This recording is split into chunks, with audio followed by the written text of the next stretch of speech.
What up? We are live. And Steven will be in here eventually. I was waiting for him, but I was late. I showed up late, and then he was even later.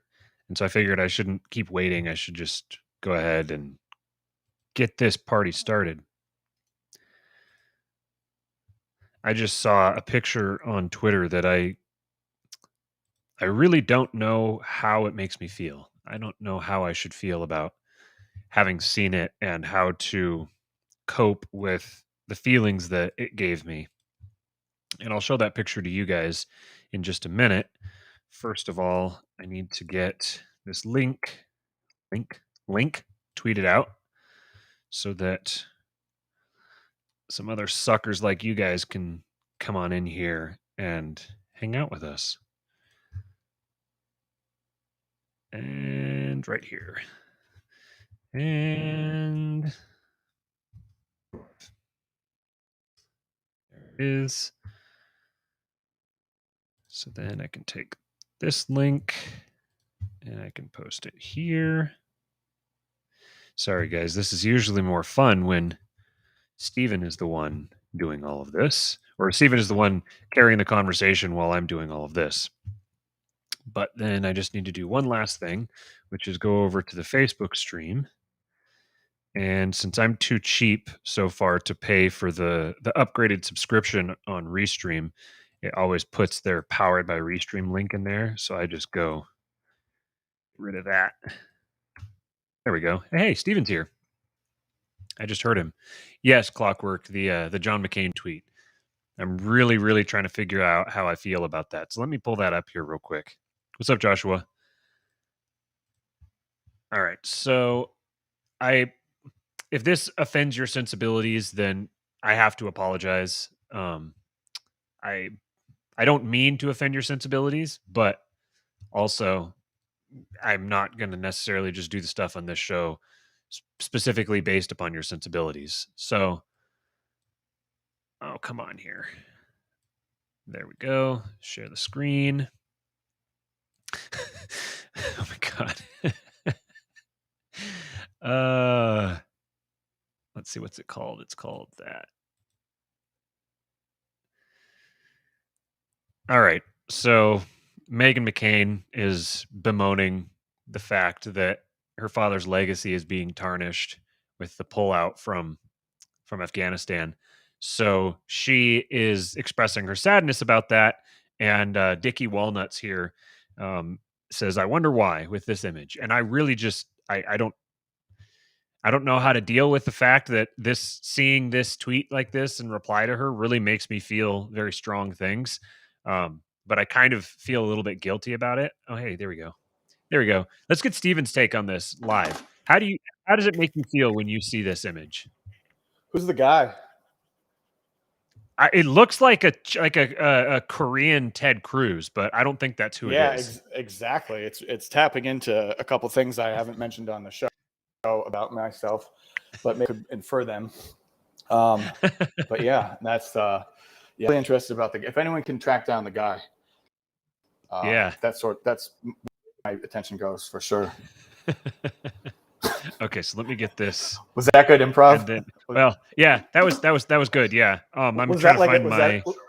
Was that a good yes and?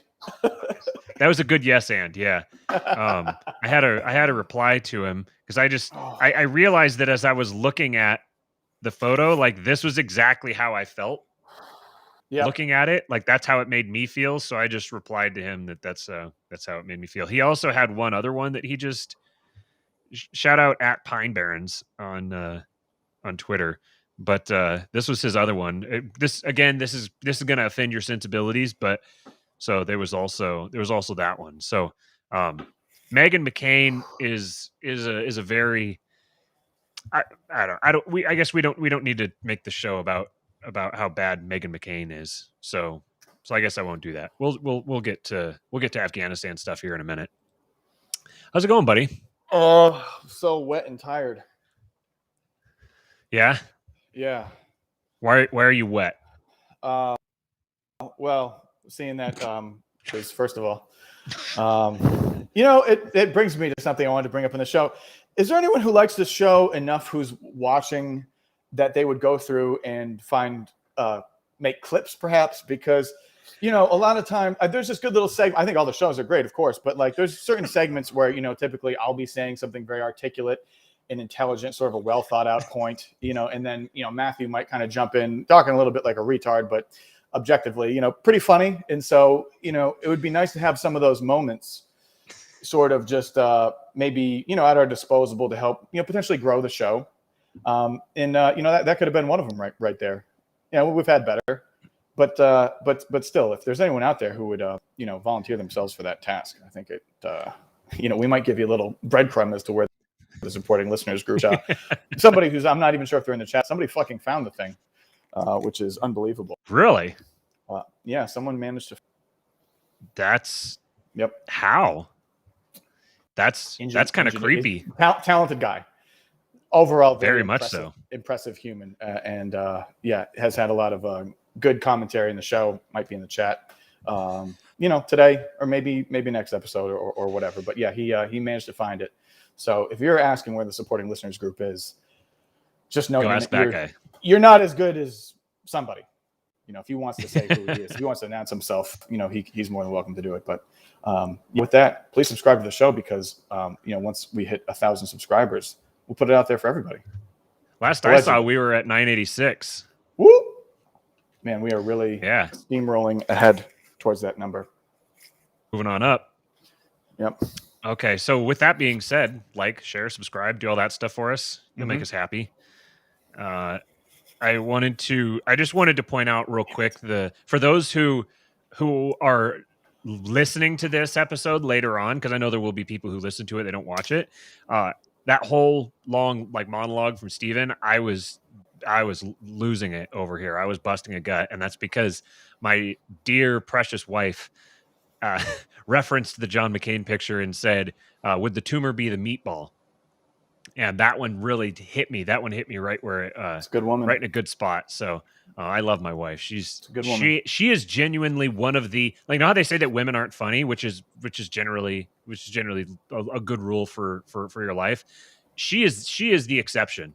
She is one of the funniest people that I've ever met. I probably shouldn't tell her that because right.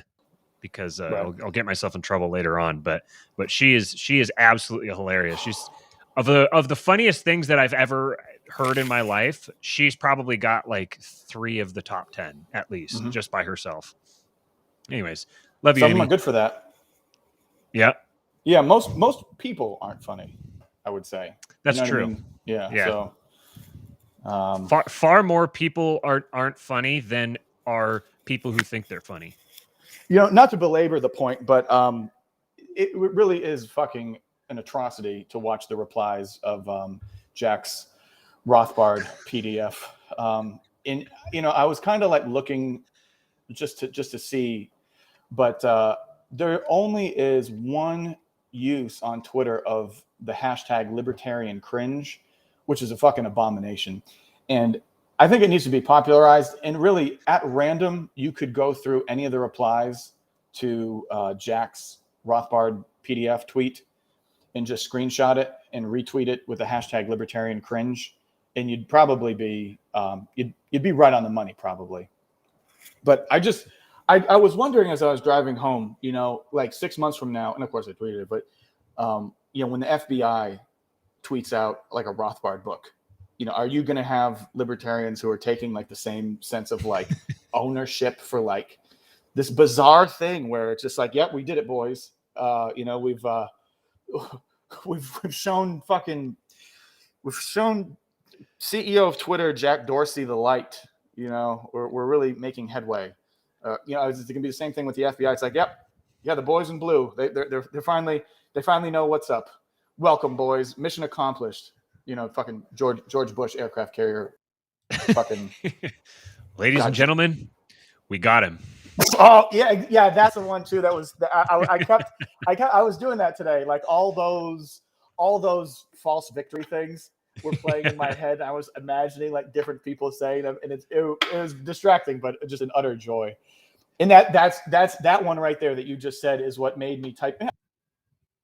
if libertarian cringe is a hashtag and there's only one even on Twitter, I was like, that needs to be rectified immediately, if not sooner. Max says, what's up, Max? Says, libertarians are the autist kings of begging elites for acknowledgement. And that ties into, I have had so many conversations with people recently that I don't remember which one it was where I said it, but I said that it's like really become crystal clear to me that the whole like if you're inclined to go toward the Libertarian Party as a solution, that's an indicator of fundamentally your it's showing that subconsciously your desire is for libertarian concepts to be popular, but you don't necessarily want the effects of them. You just want to look around the world around you and see the things that you value. So you just want, basically you want your ideas to be popular. But there's a difference between your ideas being popular and liberty. Like the ideas of liberty being popular and liberty are different things. Dude, I was thinking as you started go down this road, I'm like, man, Andrew is going to be spazzing out as you're saying this right now. All right. Quick baby break. Sheep plug. Yeah, you don't think we're going to do anything in our power to get to 1,000 subscribers? You better fucking think again. That's right. Behold this baby. Look at this. Look at this gigantic child. Amy, get a kitten. Want to say something? Amy, get a kitten. Can you please get a kitten, Amy? We need to push this thing towards 1,000. Amy, you got to bring a kitten in, he says. Also, I don't know. I don't know if you're listening. I don't think Matthew will ever do it. He's going to put this on a podcatcher, so you could be just listening to this. I don't think it's ever going to happen. But if you are doing that, why are you doing that? Just use YouTube. It's a stand. See, you're missing this. You're missing what's happening right now. Yeah. You want to know what? If you're listening on audio, I'm not even going to tell you. Yep, you're not even going to know. Not going to have any idea. This child, this magnificent specimen here is 10 months old, if you can believe that. He has 99th percentile in like every size category. He's absolutely gigantic. He looks like he's 36. If you're listening. All right, buddy. Say hi to everybody. There's people who are looking at you right now. Eastwood Button. Love you, Papa. 1,000 now. Does that work? Yeah, we need to have an Eastwood Button. Oh, no, I meant like Benjamin Button. Yeah. It worked. Yeah. Yeah. Okay, so what were we saying before that? Oh, basically that having the ideas of liberty be popular is not the same thing as actually achieving whatever you might call liberty. So I think that might be like the key distinguishing factor between libertarians and whatever people want to call post-libertarian. That's kind of what it is. It's like realizing that making the ideas of liberty popular is not the same thing as moving toward liberty. These are just different pursuits there's sort of a little bit of crossover in some places.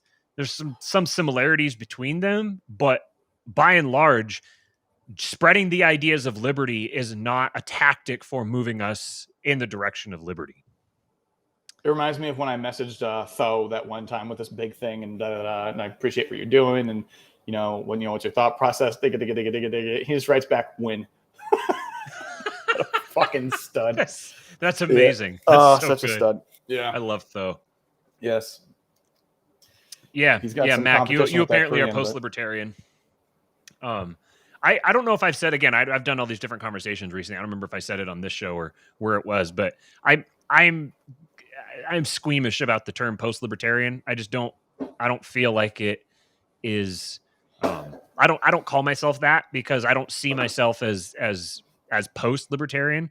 I see myself as more as even more like going deeper into libertarianism. It's like I realize that ANCAP isn't the base layer, and there's layers beneath that, and so I when people have kind of described me as post-libertarian or something, I've kind of been like, I don't really want to popularize that term necessarily. And then obviously, maybe we did talk about this before because then Andrew has his Praxian that he wants, and I like Praxian as well to some extent, but even that I don't. Yeah, I don't. Anyways, I was going to say something here that was related. Oh, I was going to tell you guys about the other shows I've been on recently, just so you guys can go watch them. Because there were a couple of really, really good conversations. One was with Michael Corbell on the Invictus Mind podcast. He just released it. I saw him release it today. So go check that out. We had a really, really good conversation. We got into religion quite a bit more than usual. And we had a great talk. And then Caleb Brown has the Catholic Libertarian podcast, and he does a book club series, and so he had me on there to talk about the Machiavellians, and so I've actually still got the Machiavellians up here next to me. I'm so far away from the camera that you can't ever tell anything that I hold up, but so we had a really, really interesting conversation on that, and he said he's going to be doing a Hapa month, and where he has each week he does a guest talking about a Hapa book. And so I'm going to do Short History of Man with him. So I'm going to go back through and read that one again. That's actually the first Hoppe book that I ever read. And honestly, I might even like it better than Democracy, the God That Failed. It was more transformative to me. Yeah, it zoomed out more. I think we're in zoom out mode. Right. You know? Yeah. I think anything that comes closer to talking about cycles and like a broader history is sort of hitting the mark. Yeah, we're the zoomed out folks, apparently. Yeah. Which is kind of funny because then people keep coming and they're like, well, so what do you want? Like, what is your prescription? And I'm perfectly aware of the fact that we run the risk of doing exactly what we're accusing the Libertarian Party sort of people of doing, which is saying like critiquing what they're offering without bringing something new to the table. I've been keenly aware of that and trying to make sure that we don't fall into that kind of meta trap where we are actively doing the thing that we're criticizing them for doing. But I think we've been pretty good on that. Yeah, but we're also coming from a point where like we're not just at the quadrant of the graph that only has like positive axes. We're acutely aware that like, you know, you can actually, for your actions, have a negative impact. Mm-hmm. So even just by offering no solution and just like letting things run their course, you may be like more of like a net benefit, you know, than people who just presume that you must do something must be done, which I think is like just a trick of maybe our country's founding. Don't just do something, stand there. Yeah, right. That part. Yeah. So like, I think there's definitely things worth like talking about. But I think they're worth. You don't want to. Let's not rush the proverbial vaccine. You know what I mean? Right. Yeah. Yeah. I said last week that not everybody should do their own research. That's a kind of a common refrain that everyone's like, well, don't let the powers that be, don't let the cathedral tell you what to do. You should do your own research. Some people shouldn't. There's many people who should not be thinking independently. There's certain ideas that are bad and that people shouldn't think or shouldn't be encountering or shouldn't be pursuing because they're just bad ideas. And I'm not saying what should be done with them. I'm just saying, I'm pointing out that saying everyone should think for themselves or everyone should do their own research or independent thought is a good thing. All those things they're things that we just kind of say, but those actually those are evidence of the latent Democrat in all of us. Those are all products of liberalism and the radical atomist individualist view of the world, which is part of what exactly the problem is that we're talking about. This idea that everyone has to be an activist, that activism is like the greatest end of man. It's a mirror image. It's like a photo negative almost. It wouldn't be a photo negative. It would be like a perverse mirror image of Christianity and evangelism. And the notion, which actually itself, the notion of evangelism as people typically think of it is more of a Protestant thing than anything else. So then maybe it isn't even a mirror image. I just taught myself through that, and as I'm thinking about it, it isn't a mirror image. Evangelism, in the sense that we typically think of it, is a it's on a continuum with Protestantism into liberalism. These are both. This is the same phenomenon. So the liberal instinct that every single person has to be an activist is born out of the Protestant evangelist perspective, I think, which is, in practice, it's preaching but not practicing. So in practice, it's just preaching, going around and preaching, and it's reducing the world to a bunch of doctrine. And doctrine is not religion. Just because you can recite a bunch of facts, just because you can recite a bunch of charts, just because you have all the facts and all the details and all the sciences on your side, that's not sufficient. There has to be an experiential, practical quality to what you're doing. And then not all actions are created equal. So then obviously there's going to be specific actions that you should pursue. Related to that, I want to go through the series of polls that I did this week. I did a couple of 3 different A/B polls to see exactly where people were thinking with their respect to the regime. But before I get into that, I wanted to. There's a tweet that I just did. Oh man, I totally goobered it. Okay, I have to let me get this out here. So I tweeted the thing without the picture. Here we go. It's funny, people are retweeting the thing so the thought with it was so good that even though I didn't include the contextual picture, people are still retweeting it. So let me copy this and then pull this out, throw the picture in there, and then retweet it. So then I can pull it up on the screen here. Okay, now I'm going to delete this one that people are retweeting. I appreciate you guys retweeting my bad tweet. Okay, now I will pop this up on the screen share so everybody else can see it. So this here I came across this. Actually was a shoe on head tweet that I saw this on. And this stopped me in my tracks when I read it. So this tweet here, I don't know if you guys are going to be able to see this. Let me just try zooming it in a little. Can you guys read what's on the screen there? Is the procedure I am about to have covered by Medicare? If it is not, don't do it. Okay, so the caption on it is, sorry if this doesn't fit here. I grabbed my grandpa's wallet because I thought it was my boyfriend's and I saw this in here. So her grandpa has this thing in his wallet. This is the procedure I'm about to have covered by Medicare. If it's not, don't do it, as Stephen very helpfully read. And so I said, if your ideology isn't built around sincere compassion for people like this and a desire to provide and protect for them, it doesn't matter how many charts and arguments you have on your side. You aren't distinct enough from the state to make a difference. Put yourself in this guy's shoes for a minute. Think about, he's an old guy, obviously, who isn't well off. He doesn't have money. He's dependent upon Medicare. And he has to carry around a note saying, don't try to save my life if it's going to cost me too much money.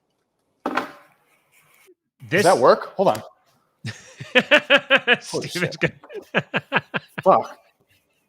Wait. Leave. Don't move that fucking thing. This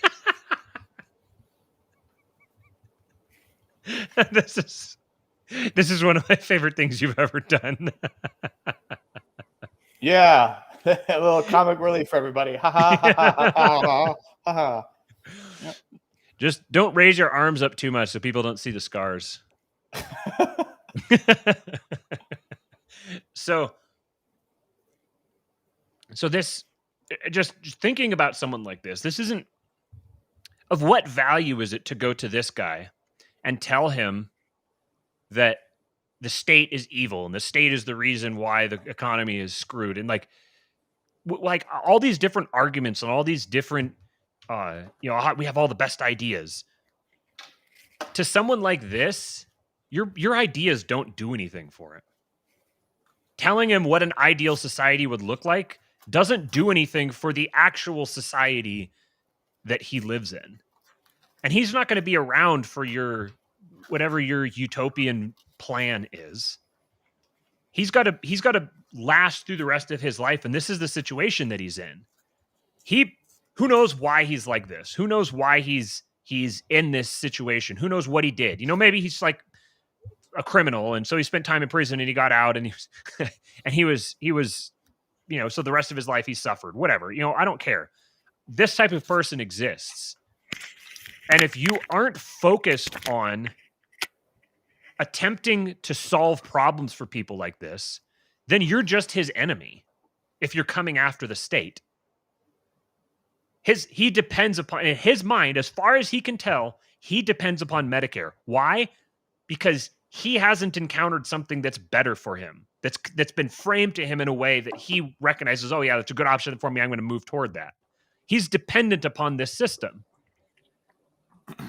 If you aren't putting a safety net there for him before you take out the one that he's depending on, then you're the asshole. You don't think it's a good idea just to, for whatever common ground you may have, and whatever the commonality you have in terms of love of country or freedom or anything along those lines, maybe hatred of taxes. You don't think it's a good idea to instead just sort of blow past all that and call him a socialist because he's on Medicare? And try to call him a commie and point out that he's just as much of a lefty as everybody else. You don't think that's going to win hearts and minds? Right. Well, the best thing would be if he's like a veteran who fought in any of the wars against commies. Oh, sure. You call him a commie. Yep. Yeah.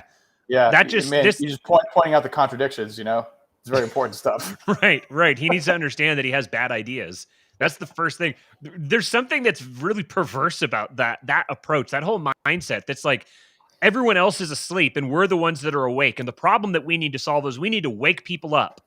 There's a little Mott and Bailey thing going on here. People, like the thing with my stop being poor thing and all the big hullabaloo around that. There is. They come to you. There's like a totally inordinate amount of hullabaloo around that. Yeah. I mean, I literally make at least one joke. It's a joke about, like molesting little boys, like every other show probably. And you're just like, stop being poor, and everyone flips the fuck out. It really is interesting. I listen to Opie and Anthony. I don't know what to tell you. I apologize. Yeah.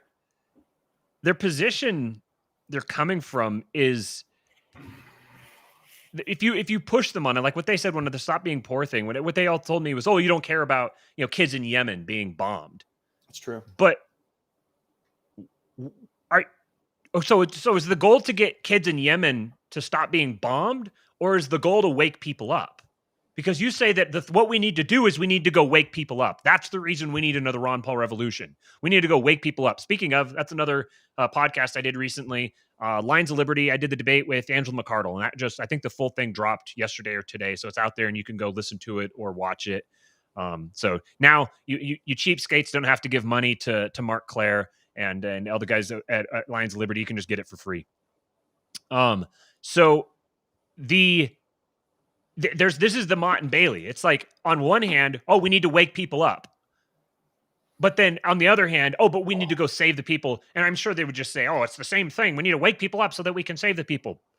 You don't have to wake people up to go save kids in Yemen. You can go save kids in Yemen. You can go actually do something to change the lives of someone in Yemen. So if you're not actively doing that or working toward doing that, then you're just using that as a justification to tell you that you're doing everything right. You're giving yourself a noble cause. You're giving yourself noble cover for you really just being self-centered and lazy and choosing the lowest common denominator activity. And that's really the we need to wake people up and save. We need to take over the political system or whatever it is. We need to, everything involved with investing yourself in the LP is all. I don't want to say it's all. I don't want to defend that later on. It is overwhelmingly, to me, evident that it's born out of laziness. Because it's easy to get into politics and to get a whole bunch of activity masquerading as achievement, and then say, well, I was out there on the front lines. I was working and I was knocking on doors and telling people and all this stuff. I was one. I actually tried to do something. So when everything falls apart, it's not my fault. I was the one trying to wake everybody else up, but everyone was too stupid to wake up. I'm not saying that everybody that goes and knocks on doors has that mindset, but I'm saying that it is overwhelmingly present. And the way you can tell is because the vast majority of the people who are invested in party politics, that's the only form of social activism they're doing. They're not involved in something else. If you're one of the people who's involved in something else, good for you. I'm not talking to you. I'm talking about all of the people who are invested in it, who aren't doing anything else. And they count that as this is your works in like faith versus works, the works that are your salvation. You're going and you're emulating. It's like an emulant of the emulating of the holy sacraments. You have to go do these specific tasks. You're obtaining your salvation by going and sacrificing your life on the altar to liberty. It's a false altar. There's a lot of comfort in kind of placing yourself behind like the 8 ball, like I said before, where a lot of this stuff you don't think you'll ever really have to sort of make good on it. So, you know, it seems like so far away and so far fetched that you'll never really have to do anything. Which is like, and I'm certainly been guilty of it, you know, like talking to people and just, you know, it's just kind of fun just to just be like, yeah, Obama's kind of a piece of shit. And this is back when that was sort of like any kind of like amount of like edgy or would have gotten you a lot of like looks at a party or something like that. So it's, you know, 2 years ago. But just like being able to say stuff like that, like there's some comfort in you don't have to do anything, you know. And for all these like, you know, all these very like pre 2020 March of 2020 kind of like conversations you can have, there's really no hope for, you know, anything happening, and things aren't so dire as that they're like staring people in the face, like much like they were you know, after March of 2020. 2021, so on and so forth, and definitely forever. And that it actually kind of reminded me of, you know, when I think things sort of got actually real, in like a lot of these like libertarian personalities were almost caught with like their pants down, because like they had like this massive audience of people, and they were all looking for like what to do. You know, it's like, okay, now what? Hey, the thing's here. We thought it was going to be happening in 20 years, but it's here now. So, like I can't leave my house. You know what I mean? Like it's like they're talking. We're in discussion of like martial law. This is like, you know, a year or so ago. It's like there might be these things, vaccine passports down the road. That seems pretty wild. Is there anything we could do to sort of halt that? And you know, unabashedly, I think as we're growing, our audience and stuff like that, we have to do that annoying thing where we sort of cite times where we were sort of like a little bit ahead of the curve. And I do want to make a list, by the way. Pithy title. Things Matt and I said several years ago that are becoming part of popular discourse. But I found this thing, and this is a retread of something that I wrote in the Mises Caucus Facebook group, which I've been like nuked from, you know, for like a long time. So I'm sure that post is gone. But I posted this like in a different group. And it says, I posted this question in another group and didn't get much back, so I figured I'd try it here. This is July 6, 2020. So I said, yeah, we would have to expect that whether it is for COVID or whatever the next reason is, House Arrest Part 2 is coming, likely sometime when it is dark and cold. What's the plan?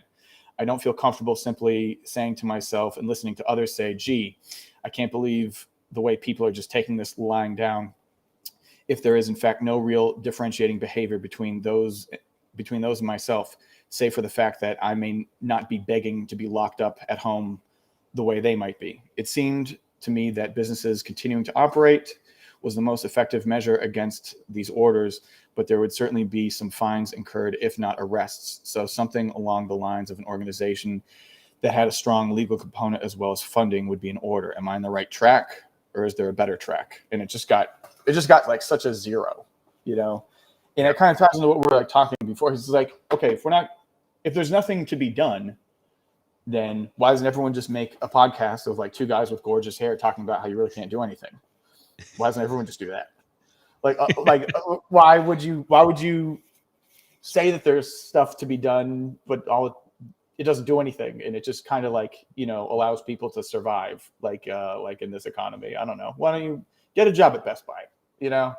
Why do you have to make money from pretending that there's something to be done, unless there is something to be done? Right. So what's the praxis? And if there is, let's rock with it. But maybe a little proof of concept, something along those lines. Mac in the comments said, I was in an interview as a 23-year-old liberty activist, and someone asked, so what are you doing locally? And I had an oh shit moment. Ooh, we got a liberty lover here. Hey, buddy. You say 23? Ooh, bet you were something back in your day. But that's yeah, she got hit with the realization that just calling yourself an activist and claiming to be involved in activism doesn't actually mean that you're changing anything. What do you mean she? I thought that was a boy. No, Mac is a she. Oh, never mind. Gross. Right, yeah. White women must be stopped, right? Shout out the Tower Power Hour. That was, as you were talking, I was thinking about I was just thinking about this guy with his wallet and the fact that, like, if you just kind of strip yourself down, like, psychologically, and you just look at that, what's your first gut instinct? What's your first like when you like you that hits you in the heart and you're like, I need to help this guy, like someone needs to do something, that kind of instinct. This is unjust, this is wrong, etc. And if your instinct after that thought is, this is why we need to end the Fed, you're an asshole. It's not, you don't have to be an asshole. It's probably that you're just autistic. Like, this is how, I don't know, 18 months ago, 2 years ago, I reacted the same way. And I like look back on myself and I'm like, God, I was an asshole. That's how I know. Because I realize now when I see that, my first thought is, how do we help this guy? And then how do we make that scale? How do we create an institution in society that will help someone like this? Rather than railing against the people who haven't done it, what could we do to help this guy? That's my first thought. And then I realized that to find a solution that scales requires a lot of people working on that problem. And it requires a lot of people who are willing to invest in it. If you want something that will scale, that will solve these types of problems, these are the people who are invariably going to hand away their liberty to someone who provides them security. These people will always exist. There has to be a solution that addresses them, that helps them, that they're incentivized to participate in. And we've got millions of people, apparently, who call themselves libertarians, who are interested in liberty, who claim that they don't want a state. Yet they aren't engaged in the process of eliminating the demand for that state by supplying services that will eliminate the demand for that state. They're just posting on social media and aligning, putting a little letter by their names so you can, oh, look at me, I'm different, I'm special. Yeah, I'm not left or right. The next thing I was thinking of is, as you were talking about the libertarian talking heads who, when the lockdowns hit, suddenly it was kind of like everyone was like, oh shit, what do we do now? And everyone kind of looked to them. They're like, okay, well, you're the ones who have been telling us what to think. So what do we do now? And there is a segment of our population that does that for people, that comes on regularly, performs for them, tells them what to think, and tells them what to do. The most prominent people would be like Trevor Noah, Jon Stewart, Stephen Colbert. Heck yeah. You could get Tucker Carlson, Rachel Maddow, Brian Stelter, Chris Cuomo, Don Lemon. These are the people that the majority of the population turns to and listens to. Really what it is a small minority. Listen to them. Those small minorities start doing stuff, and then the rest of the masses come and join them and do stuff along with them. But it starts with the small minority who's sitting at the knee of their teachers, waiting to be instructed, and then going out and acting accordingly. This is how the entire like progressive apparatus functions. And podcasters, especially the people who have like the like libertarian kind of entertainment shows, they're built on that model. They're kind of mimicking them. So they're like the Jon Stewarts or the Stephen Colberts or the Trevor Noahs for the liberty community. But when COVID hit, they were entirely just in hypothetical, abstract utopia land. They were living in Ancapistan in their heads. And so when people were like, what do we do? What are the steps? Are we pooling money to bail people out of prison or bail people out of jail who were put there unjustly when they were in like a lockdown protest? Is that how we have some organizing that? Do we have people like organizing legal services for those kinds of people? Do we have communities that are fundraising and consolidating resources and distributing them to members who are in distress? Or like unemployment boards? Do we have some kind of way for like libertarian oriented people to be able to get jobs if they got fired because they refused the woke poke?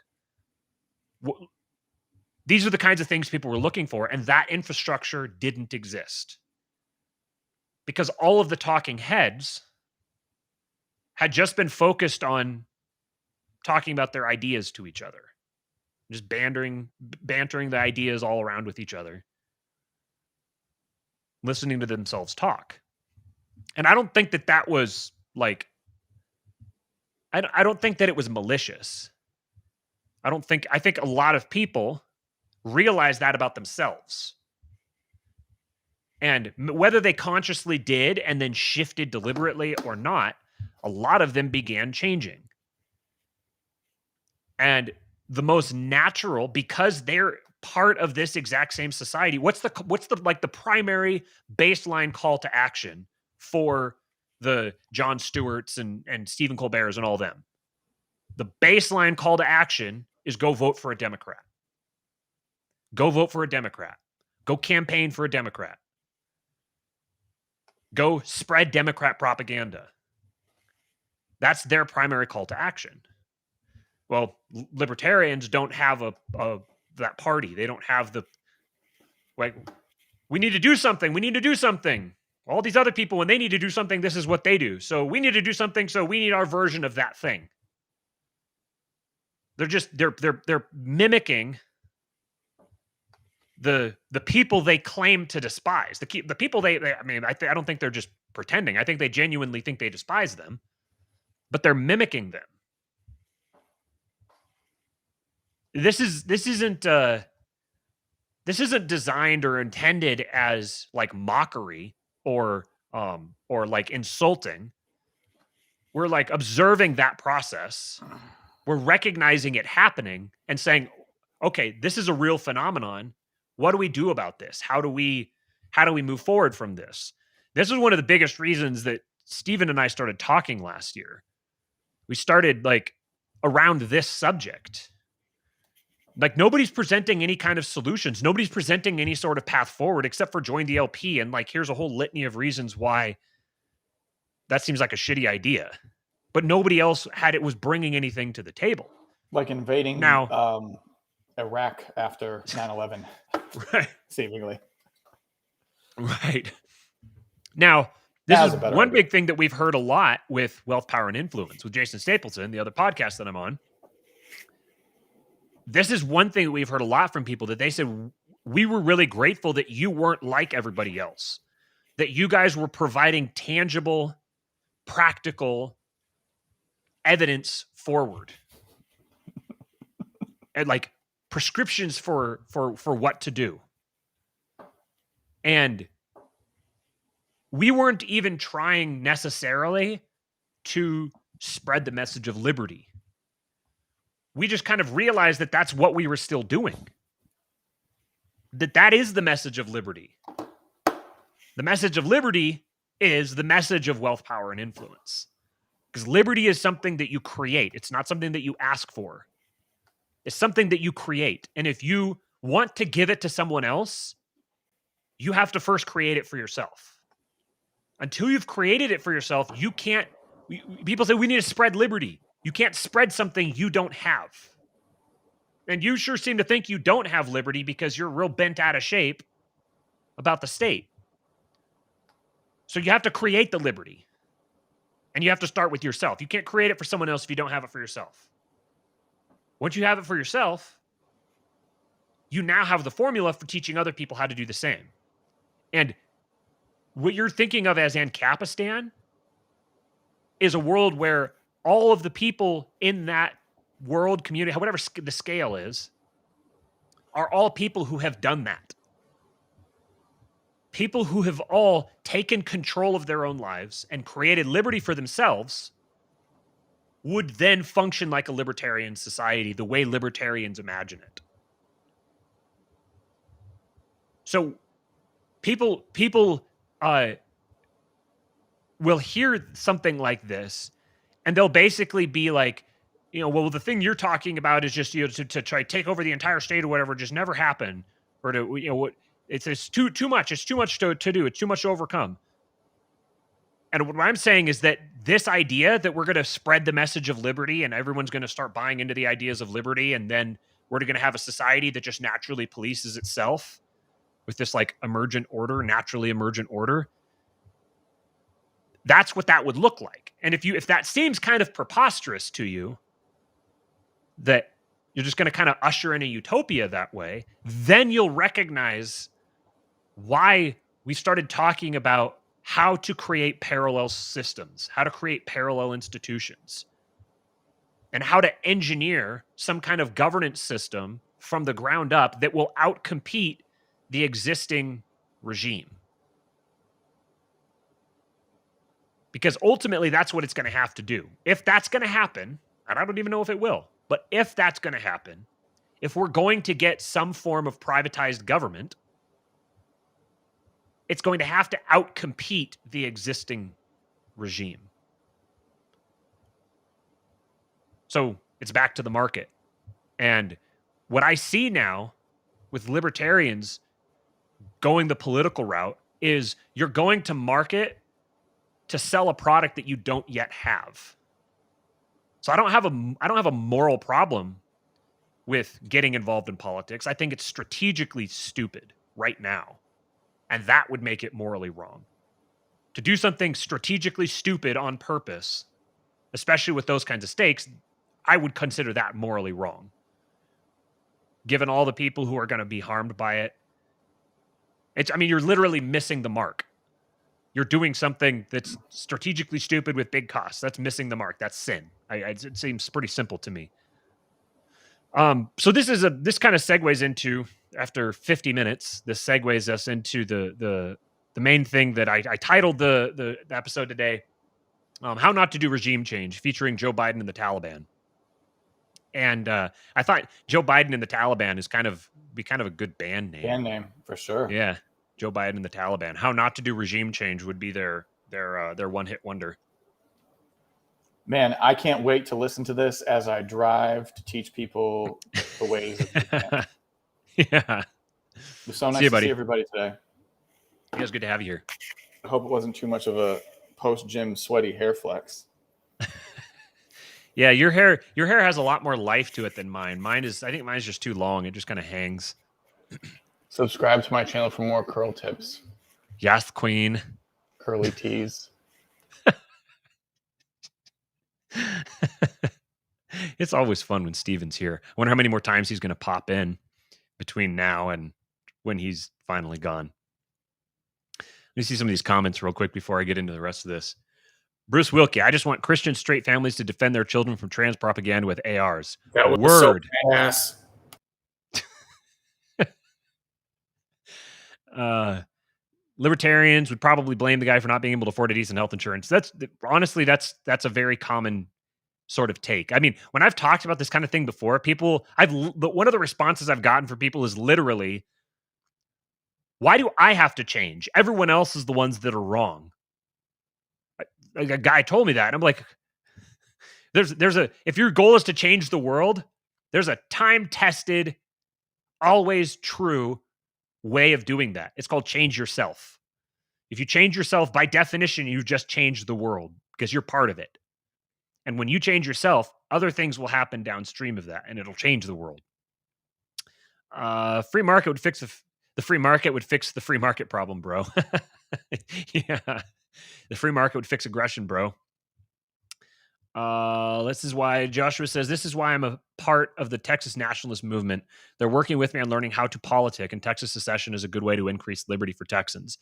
Yeah, I'm skeptical about secession. I'm skeptical about that as a possibility, but I don't I don't think that's a reason not to work toward that end. If you're someone that's in a position to do something about it, to actually take tangible steps that way, and you're able to protect your family and protect your interests while also doing that, more power to you. That doesn't. I have no problem with people doing that on an individual level, because someone at the level that you're doing it is you're not trying to create a movement. You're piggybacking off of existing sentiment and directing it with institutions and apparatuses that already exist. That's a very different thing from trying to create something whole cloth. Still not 1,000 subscribers and still not banned. What's up with the limbo? Yeah, we've kind of gotten trapped in this little in between spot here. We're just short of 1,000 subscribers, but we probably haven't pushed the envelope enough to get ourselves banned. Maybe I should say some naughty words and see if that's probably a lame way. We need to, if we're gonna get edgy, we need to get edgy in a creative way. I'm sure there's a certain subject that I want to talk about here sometime soon that would definitely qualify, but we have to do a little prep for that. So we'll see when that happens. Caleb, shout out Caleb Brown from the Catholic Libertarian Book Club podcast. He says, I need to have you back on soon, dude. You got me thinking about a lot of new things and questioning a lot of old things. I like that. I like to hear that, man. That's my goal. My goal is to try to get people to is exactly that. Try to get people to think about new things and question old things. And I'm not saying you have to reject the old things. You just have to question them and then take them into consideration with some new things. And I said this on one of the podcasts recently. I don't see myself as someone bringing new ideas, like original ideas. I'm just someone who encounters lots of people who have interesting ideas, and I try to consolidate all of them and present it to other people who are smarter than me to do something with it. And that's my goal. My only goal here is, here's a whole bunch of interesting stuff that I think about and I read about, and all this content that I've consumed from other people, and I'm going to take all this content from different directions, just kind of mush it all together, and see if adding this thing to this thing and then looking at it from this angle, does that change? Do you get a new perspective from that? That's my whole goal. So if you have other interesting people that you think I should listen to or read or follow or whatever, I'm always happy to add someone new to the rotation. Especially if it's a really unorthodox kind of, that's kind of ironic. Or as long as it's a really unorthodox kind of thinker, then I really like that. Yeah, Poppy Lives, you should definitely go on his podcast. You guys would have a really good conversation. Thanks, Clockwork. Have a good one, buddy. Tell the lady hi. We need to translate Anatomy of the State to Pashto. Okay, so let me get this screen share up here. Chrome tab. This one. All right. So shout out all of you who have lasted this long, as I told you that I was going to talk about this, and you may have showed up specifically to hear me talk about this. So shout out you guys for waiting this long. So this is a poll. So there's 3 polls here that I did all in a row. Because I realized that a lot of people talk about the regime, Biden regime, or just the regime in general. And I wanted to get a feel for people's perspective on these 2 alternate possibilities. Because as you're thinking about everything that's happening, it seems like there's 2 there's two schools of thought, sort of, or two different perspectives. One is very optimistic, and one is a little more pessimistic. The first one, so the first one is the regime is losing their grip on power. They're getting so reckless because they're weak, and they're trying to project strength they don't have. And that was the perspective that I was seeing a lot of people like, oh, all this stuff is actually good. It's good to see them flailing like this. It's good to see all of the um, like the reason that they're engaged in all of this tyranny is because they're actually losing their grip on power. And so, it's a dying animal, but it's flailing. And, so basically this is like a sign for the future that was good. It's going to collapse. And then we'll be, there's like glory days ahead. And the second position is the regime has taken out every last bit of opposition worth anything. So they don't give a fuck. And they're daring us to fuck around and find out. So I'll just say it. That's my perspective. And that's Steven's perspective as well. As we were talking before we went live, back months ago, it might have been 6 months ago, people were saying the mask is slipping. The mask is. He just said it in the comments. The mask is slipping, and he was like, "No, the mask isn't slipping. They're taking it off because they don't need it anymore, because there is no coherent opposition to them. There's they have complete control of any institution that means anything." And the ones that they don't have complete control of, they have a very good formula for either obtaining control of it or taking it out. So outside of some kind of a Deus ex machina, I don't see how B isn't the case. But obviously, I don't know everything, and I'd be interested to hear perspectives on how that's not the case. How it actually is more like that they're losing their grip on power, and this recklessness is just because they're weak and they're a paper tiger. So just to clarify, then, so if we want to try to figure out what the nature is of the regime's grip on power right now, then first of all, we need to define what the regime actually is. So that was the point of my second poll. So I said, when you read the regime, you picture something in your head. So if I say the regime, there's something that you think of right away. You're like, oh, that's the regime. You may not be super clear to you, but you're kind of like, hey, there's that. When I think of regime, I think of the regime right now. Maybe it's like the capital R regime, formerly the regime, like the cathedral. What is that? What is it that comes to mind for you? So within that picture is the Biden administration, the prominent central force at the top layer of the regime directing the rest of it? Or is it a subset of the regime, a few layers from the top being directed by it? The outcome of this one shocked me, and very pleasantly, actually. Although it actually also makes, we'll leave that for later. So I expected there to be more people who saw the Biden administration as a more prominent player than than apparently people actually do. This is exactly how you should think of it. It's a subset of the regime, a few layers from the top being directed by it. The Biden regime is just a player in the game. It is not the the one controlling the game. So the 90.5 people all recognize the truth there. Now they may not. We may still have disagreements on what the actual nature is of the regime and what the Biden administration's role is in that. We can talk about that later. But the majority of people definitely agreed with me here. So far, 2 for 2. You guys agree with me on the first one, although it's very, very tight, and then you agree with me on the second one as well. This is very interesting to me. The number of people who think that the regime is losing their grip on power and getting reckless, but also that the regime is something that the Biden administration is just a subset of. Those people are very interesting to me. I'd be fascinated to hear what they have to say. The people who are the A and B people, which, to get to the last one, the A-B people are actually the largest group, just bigger than the BB people. So the BBs are me. I'm a BB, and I think Steven's a BB as well. But then the ABs are the most. So it's very, very fascinating that the AA and the BA people exist.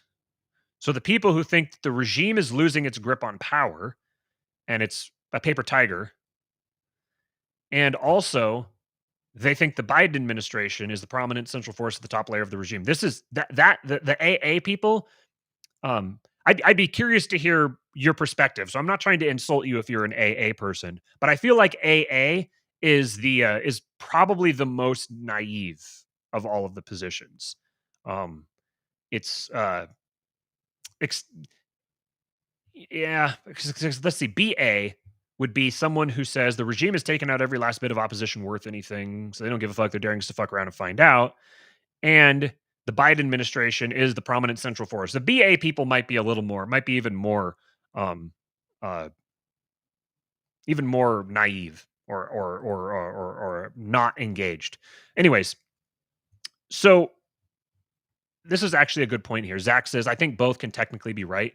The regime's talent is the use of force, and their military might is to be reckoned with. However, the other aspects of power they used to wield, they have lost since they decided to essentially outsource it. I think that's insightful, but I think it's also not quite right. I don't think the regime's talent is the use of force. I think this regime's talent is is its ability to control people's minds, and and so in a sense, and they do that without the use of force. So the people who are actually doing the mind control part are doing that so that they can take control of the use of force. But they had to master the brainwashing part, the mind control part, so that they could control the use of force. And I think that's their real that's their real uh, I think that's their real talent. That's what makes the regime the regime.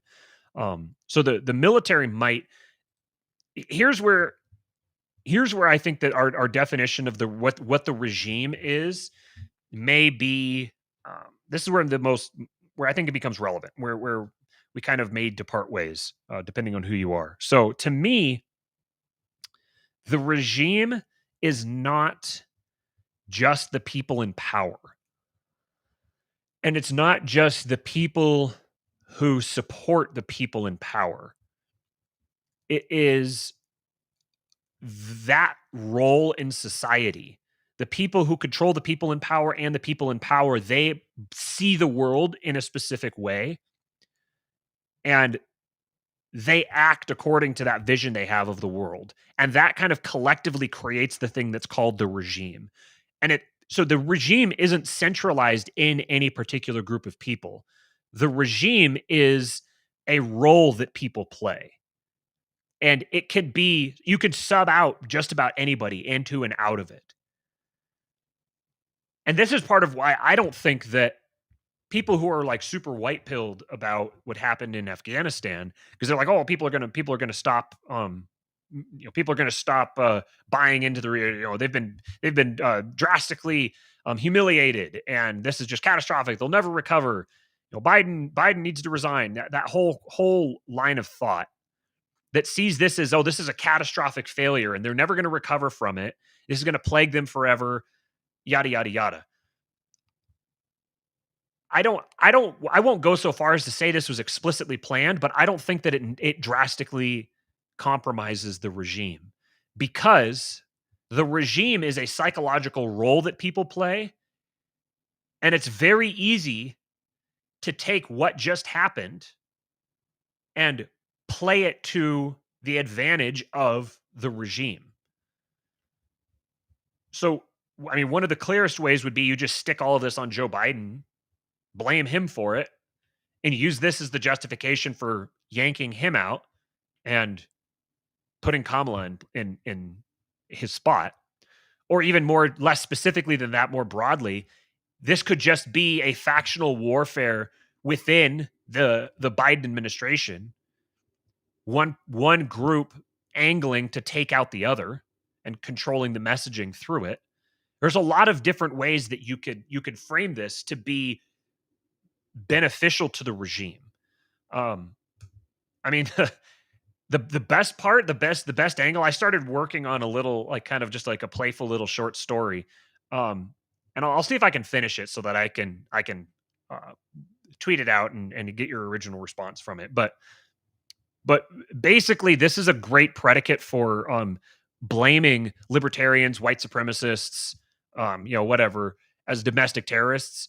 There's a bunch of different ways that you could do it, but say basically either that they're Taliban sympathizers or that there were spies within the administration who were trying to sabotage this because they're anti-war and they're Ron Paul supporters, and so this is evidence that libertarians are domestic terrorists and we need to take them out. There's a bunch of different ways that that could be done.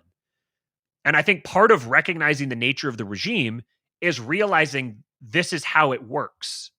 You can't pin it to the wall because it isn't a person. Nobody is responsible. The whole system is set up as a gigantic network for removing responsibility from the people who are acting. And every time somebody goes down, there's someone else who's right there to step in and take their place and continue playing their part. It's a game that everybody feeds into, everybody participates for their own reasons, for their own personal incentives. But the net effect of it is everybody is participating in this gigantic, never ending machine that just grinds the life out of everything in its path. I don't think there is going to be any. I think that the regime isn't losing its grip on power because the regime is the power. It doesn't have a grip on power. It is the power itself. And it's moving from person to person, but it's now rooted in a narrative. And that narrative is like self-perpetuating, it's self-sustaining. That every time the narrative fails, there's like a baked in explanation for why actually it's the opponents of the narrative that caused the failure. So the narrative will sustain itself. You're not going to get we've reached more than a tipping point of people within the society who are fully bought in to the regime narrative and will do whatever they need to sustain it, no matter who falls away from it. So you could take out the entire top layer of leadership of every single institution that makes up this machine, and they would be immediately replaced by people who would continue to sustain the regime.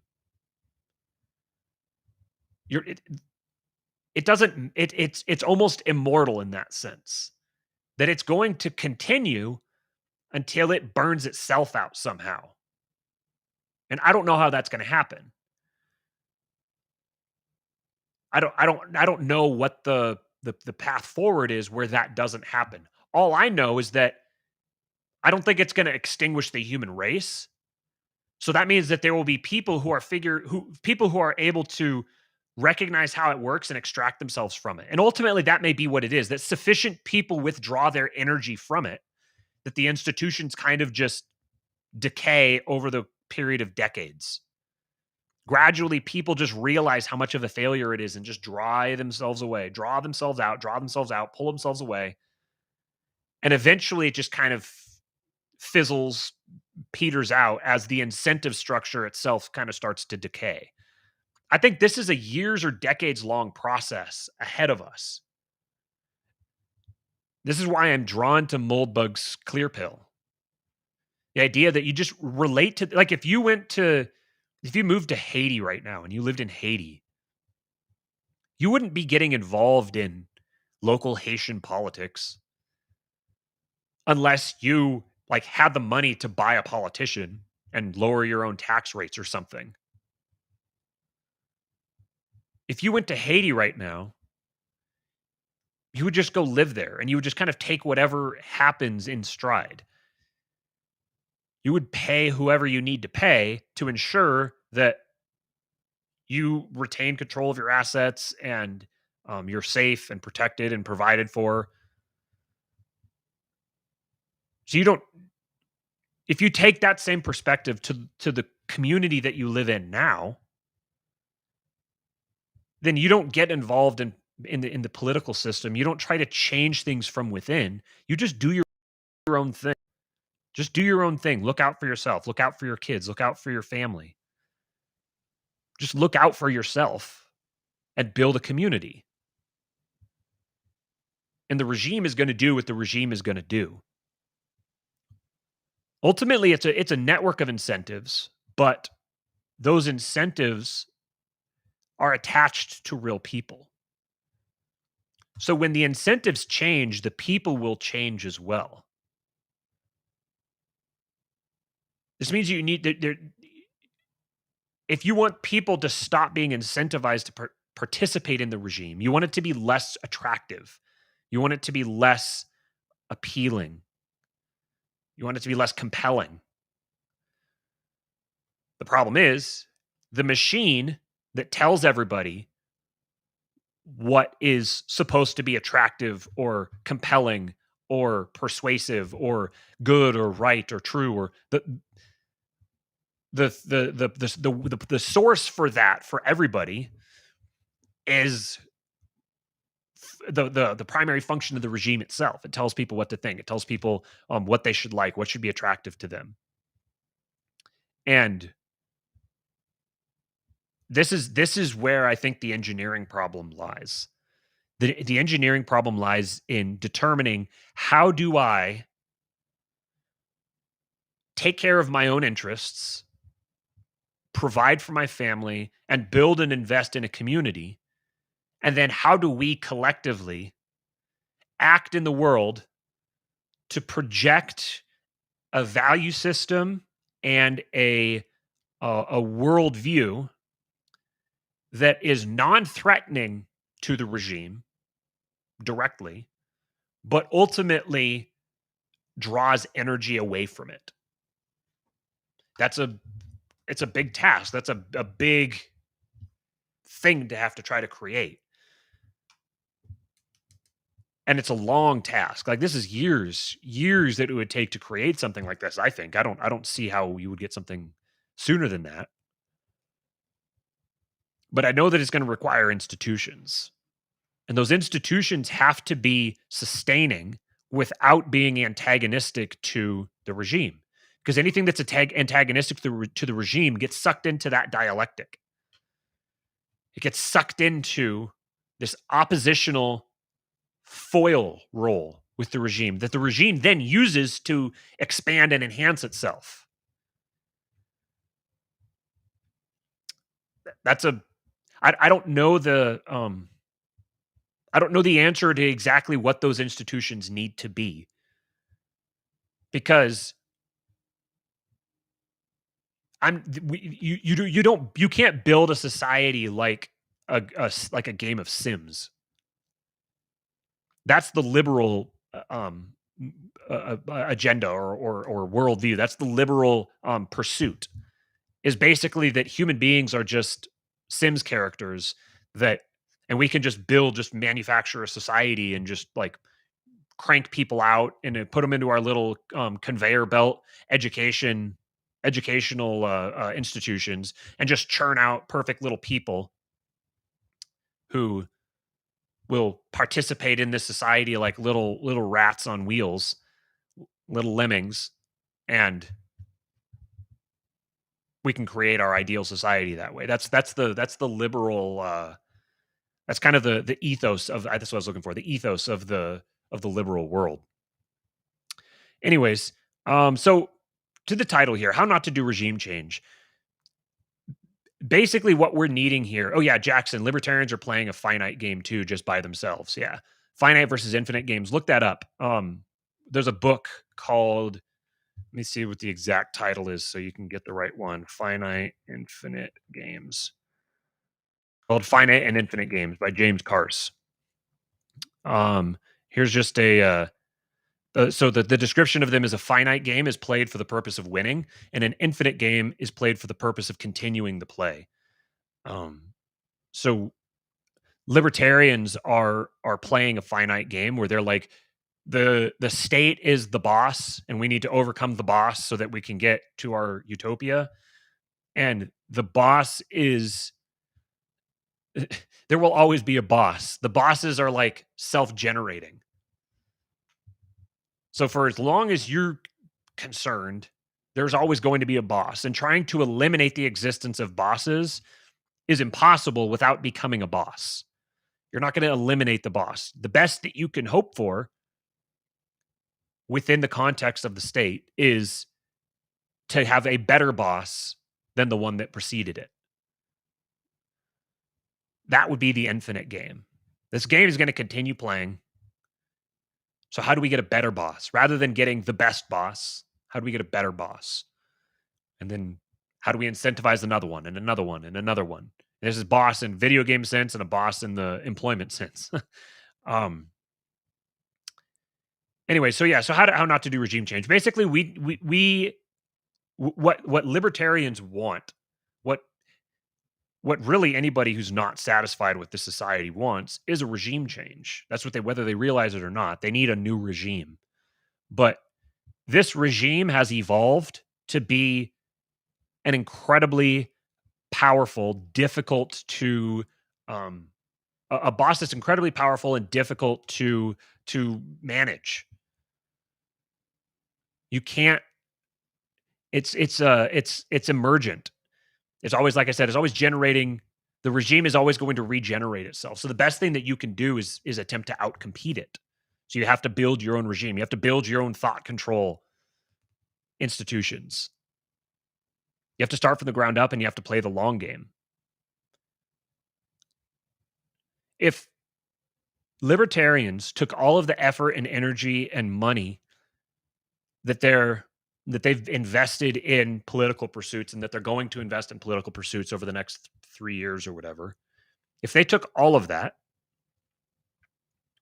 and invested it in creating institutions that innovate in statecraft services and that provide viable solutions to people that decrease the demand for the state, and you could, in 20 years, you could make a huge difference. 20 years of battling the Archie Flowers and Nicholas Sarwarks of the world through the LP isn't going to get you anywhere. We need a new conception of society, of what it means to have a society and build a society around each other. And that's the level of innovation that I want to convince people to participate in.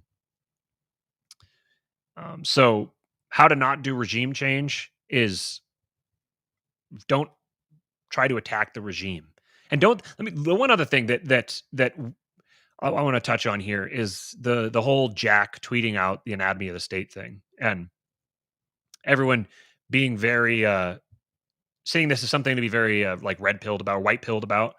And I don't really have. There's some strong opinions on both sides, and I don't have a strong opinion on it, but I don't think that it's a positive sign. I don't think that it's useful. I don't think that it's productive, because I think there will be positive effects from it. I think, yeah, you'll have a tiny handful of people who will read it and their mind will be changed, and they'll be red pilled and woke or whatever you want to say about Rothbard and Austrian economics and the state and all of that. But creating a bunch of Rothbardians doesn't create liberty. That should be pretty obvious. Creating a bunch of Rothbardians doesn't create liberty. The cart's before the horse. This isn't a popular issue. This isn't an issue to be solved by making the ideas popular, like we said at the top of the show. This is a problem that will be solved when people build the institutions necessary by starting with themselves, by building themselves, then building their families, building their local communities. This is the long game that you have to play. So just getting lots of people to read Rothbard isn't going to change. All you're going to do is you're going to get more people who are sitting on the sidelines not doing anything productive. So I don't think that it's necessarily really bad. I know some people think, oh, this is a super bad sign.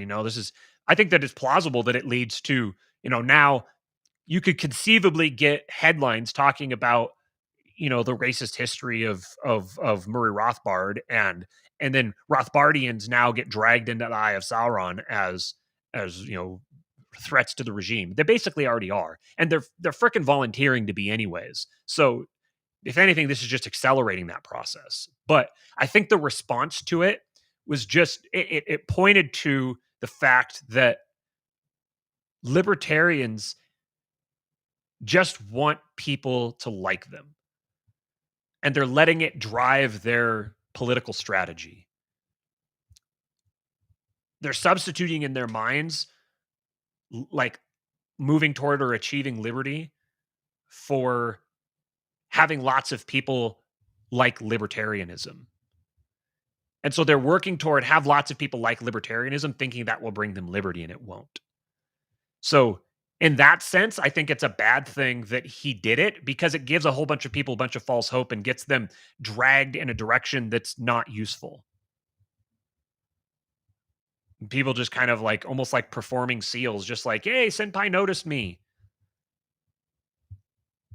You're not gonna, you're it's useful to have elites who are sympathetic to your ideas, but these aren't ideas that you want the elites proselytizing for you, because these ideas don't actually favor any established powers. And so for that reason, they're going to be a tool that's used to work against Rothbardian ideas. That's how it's going to be used once it becomes in public.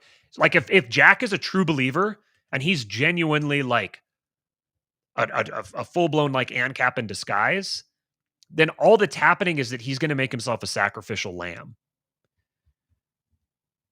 And that sacrificial lamb isn't going to take away the sins of the world. There's not going to be, maybe we'll turn into a new religion, but just be like making a sacrifice, sacrificing a lamb isn't going to bring about the consequence that I think anybody thinks it will. So Jack becoming woke as an ANCAP isn't a win. It doesn't move you anywhere. It doesn't get you anywhere. If the route he's going to take with it is he's going to try to get lots of other people to be ANCAPs as well. It'd be very nice to have a bunch of elites who are ANCAPs, but then I would want them to be very, very quiet about that fact. I think there probably are quite a few, but they have their heads down and they're quiet and they're building. That's what's useful. In Jack's defense, I've for a while suspected that he is genuinely kind of a little naive and very idealistic and well-meaning, and that he genuinely has a very strong libertarian bent. I've suspected that for a long time, that he's basically held hostage by his organization, which that's the other thing too, is like, yeah, he's an elite, but he's a bit of a token elite. He's more of a celebrity than he is an actual wielder of power. Maybe there's a Moldbug piece about why the tech oligarchs actually don't have any power. That's very good, and maybe on Thursday we'll read that one. I think that would be useful because it should reframe the way that you view the system and the way that the system functions and the way that the power moves. That the power isn't actually attached to individual people. Those people are just wielders of the power. The power flows through them. It's not originating from them. So yeah, I think we'll read that one on Thursday, either Thursday or next Monday. But I'm going to take off for now, guys. A little shorter than usual. It's our nice short hour and a half show. If you could do us a favor, like the show, subscribe. We've got 25 people who have liked it so far. We've got 31 people watching right now, 33. So get your likes up, folks. Like the episode, and then share it if you would, and subscribe. We're at, as of now, let me see. It's at 986. Let's see if that's refreshed. If that's updated. 987. There we go. So 13 more people, and then we'll show the rest of you guys. We'll let the rest of you guys into the supporting listeners group. So you can follow me on Twitter at RealKingPilled. Follow Messina Inc. for Steve. Mission accomplished, Stevie boy. And also, last thing, Lines of Liberty, my debate with Angela McArdle. Go listen to that. And if you want, throw them a bone. The Lions guys are good people. They do really good work, and I appreciate them a lot. Thanks to Mark for inviting me and setting that up. I had a really good time. Invictus Mind podcast with Michael Corbell. Go give him a listen, and then share it and get more people listening to his show as well, because he's a really good guy and he's doing good work, and I want like to see more people support him. And then same with Caleb Brown and the Catholic Libertarian podcast. Go listen to the episode that I did with him talking about the Machiavellians. And what was the last one? Oh, Good Morning Liberty. I went and talked to Good Morning Liberty this morning. Had a really good talk with the guys there, and I appreciate all of you. Go listen to them, and I will see you guys next time.